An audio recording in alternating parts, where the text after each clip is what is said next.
Muhammad Surur ni mtu mjinga, lakini ni shekhe wa wanaharakati, bwana mkubwa huyo, na wenyewe wakizungumza wanamsifia Sheikh Sahwa, wanamuita shekhe wa harakati, yuko London huko UK, anakula baga huko.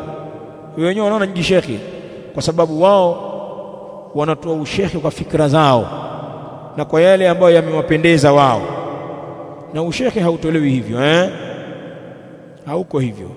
Ni kama wale makhawarij walivyokuwa wanamuita Usama ibn Laden, wale matakfiri, sheikh mcha Mungu.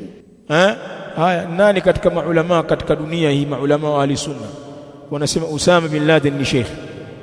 Yeye mwenyewe historia yake ukimsikiliza ni mtu komando tu wa vita. Sheikh lini?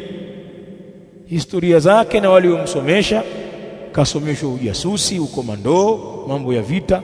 Lakini makhawariji ni shekhe yule, kwa sababu akizungumza ile hadithi ya Hirra, na ndio hadithi yake hiyo hiyo, udhibat imra'atun fi Hirra, analia pale. Sheikh Usama bin Laden rahimahullah wa ghafara lah, Allah mghufirie na msamehe makosa yake, ashafariki, lakini katuachia virusi humu katika swafu za Waislamu. Bado watu wana fikra zile wengi tu, na ndio maana mara nyingine lazima tumtaje.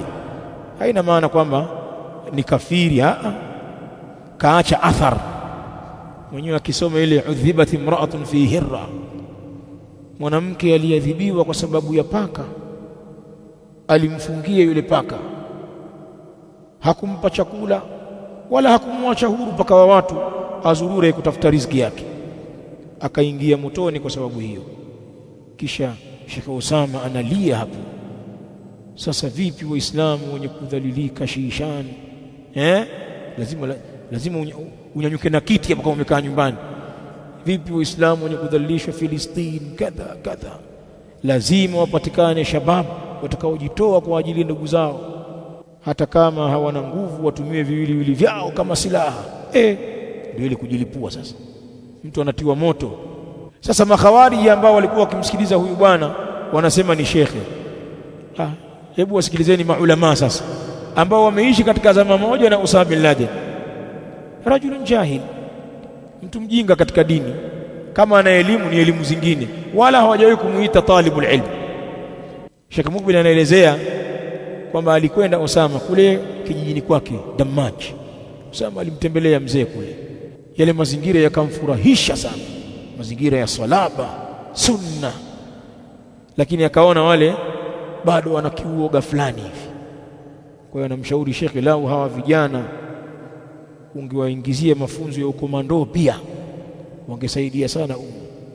Sheikh akamwambia, nakunasihi kijana, una ghera wewe, lakini ijlis watlub alilm, kaa usome utapotea Lakini huku jamaa zetu bonge la shekhe, si ndio? Sasa ikiwa wauza dawa huku kwenu mnawaita mashekhe, atakuja kwa Usama. Wajua wakati wengine uangalie viungo vya watu, wauza mitishamba shekhe, ustadhi, waganga mashekhe, wapiga ramli mashekhe, yani hamjui shekhe nani, mwalimu nani, wanasiasa mashekhe, maradi tu achomekee aya 2-3 itakuja kwa Usama Muarabu. Sasa hebu angalia Muhammad Surur anaambiwa kwa uchache hukumu nyepesi, utasema amejaa ujinga huyu, mtu jahili. Haya, hebu waambie mahizbi maneno haya.